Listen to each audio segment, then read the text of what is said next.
Hello and welcome back to this course, covering the exam topics for the JNCIS ENT certification. In this section of the course, we're reviewing Layer 2 security and loop prevention. In this lesson, we'll be covering three features that are strictly used for Layer 2 security: MAC limiting, MAC move limiting, and persistent MAC.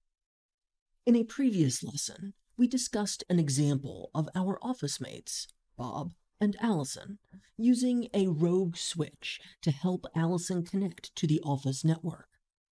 Both of their devices were then sharing a single switch port on the corporate switch. In that scenario, we simply had some office workers trying to get their work done. But what if we had a malicious insider using a virtual machine on their workstation with network penetration tools, trying to gain unauthorized access to corporate resources? Although we should be deploying a defense-in-depth strategy, with defensive measures in place at every layer of our network, implementing Layer 2 security is one of the first measures an attacker might face and is an important one to consider in your overall security strategy. Let's review another example of an attack surface that can be exploited at Layer 2. MAC table overflow attacks attempt to flood a switch with more source MAC addresses than the bridging table can handle. When the bridging table is full, it will no longer be able to learn any new source MAC addresses. If the entire table is comprised of useless data generated by a malicious actor sending bogus frames with fake source MAC addresses, all legitimate traffic coming into the switch will be treated as unknown destination traffic.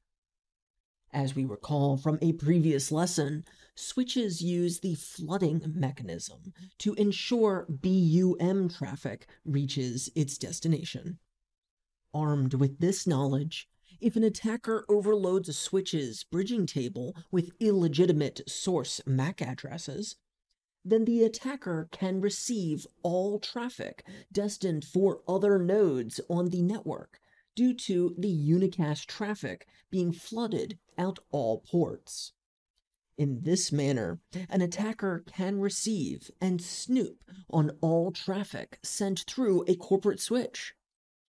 Although our sensitive data is likely to be encrypted using asymmetrical encryption methods like SSL and TLS, an attacker can gain a very significant amount of information by capturing your traffic.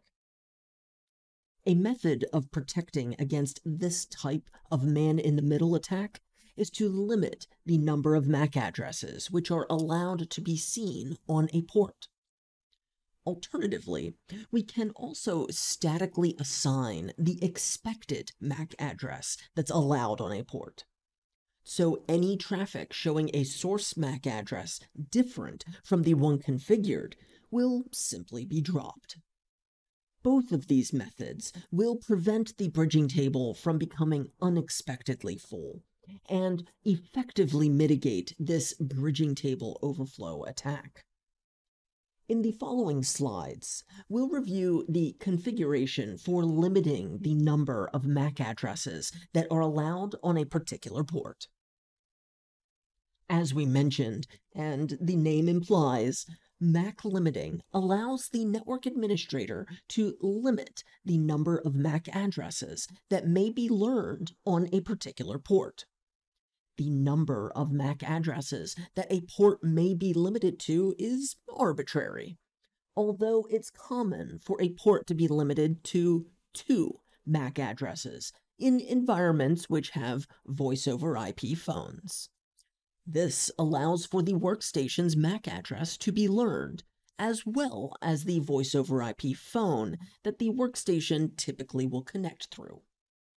Since these are the only 2 devices the network administrator would expect to see connected to a corporate switch port, any additional MAC addresses should not be allowed. Below, we see two examples of configuring MAC limiting.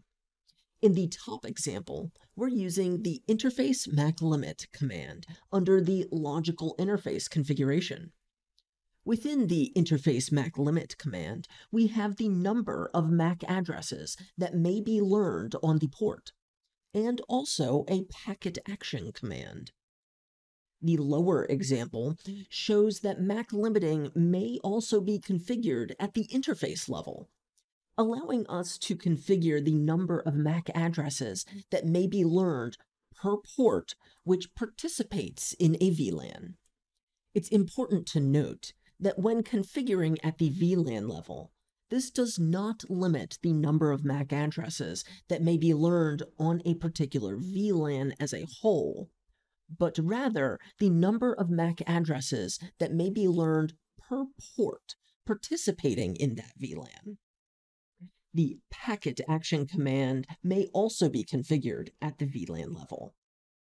The packet action configuration defines what action the switch should take on frames received that violate the configured limit.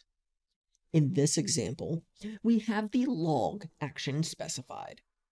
This will allow the offending frame to be forwarded and will simply generate a syslog message, cause a system alarm, and send an SNMP trap, all indicating the MAC limit was violated.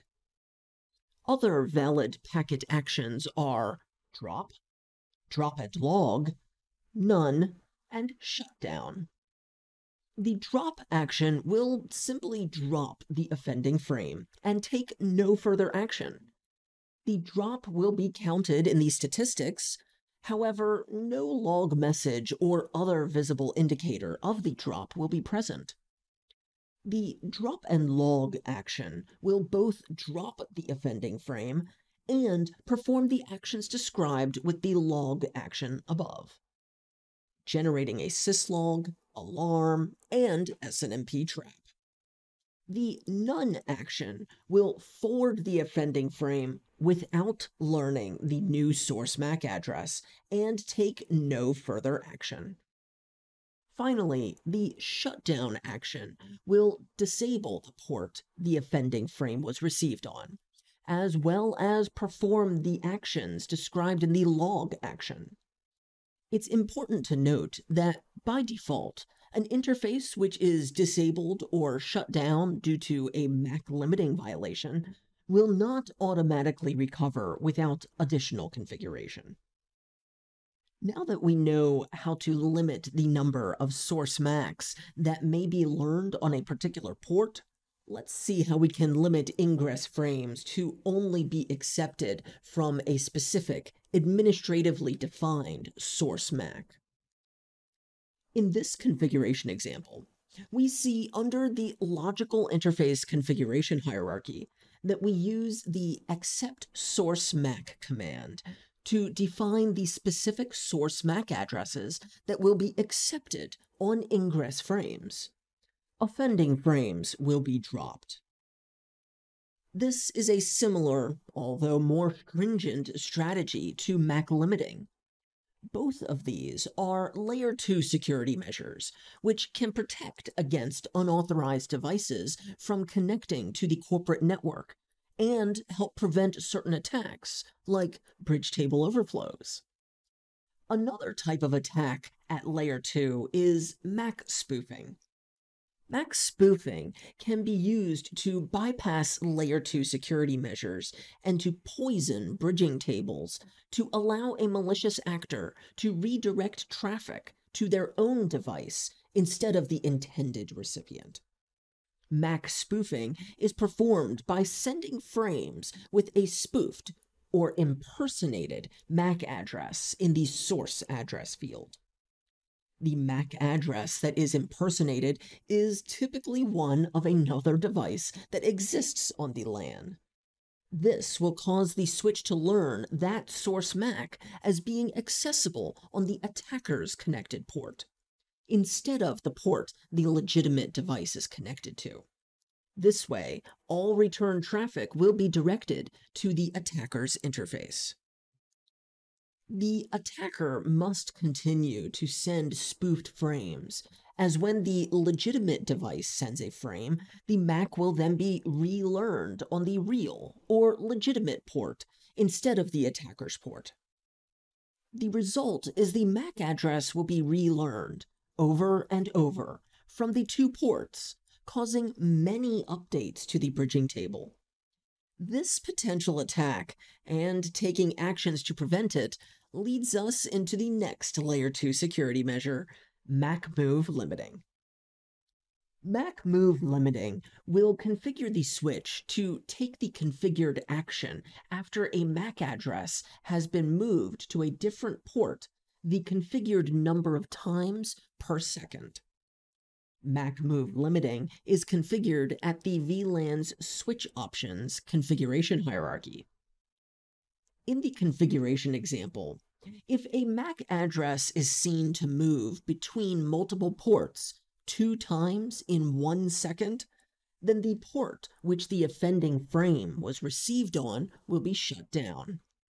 In the example topology, if a MAC address were spoofed, then the same source MAC would be learned on multiple ports, and the source MAC entry in the bridging table would bounce from port to port. When the offending frame for the configuration is received, the port it is received on will be shut down, if the example configuration is applied. In this attack scenario, it's possible the legitimate device's port is shut down instead of the attacker's, which could also be beneficial to no longer allow the attacker to intercept potentially sensitive information.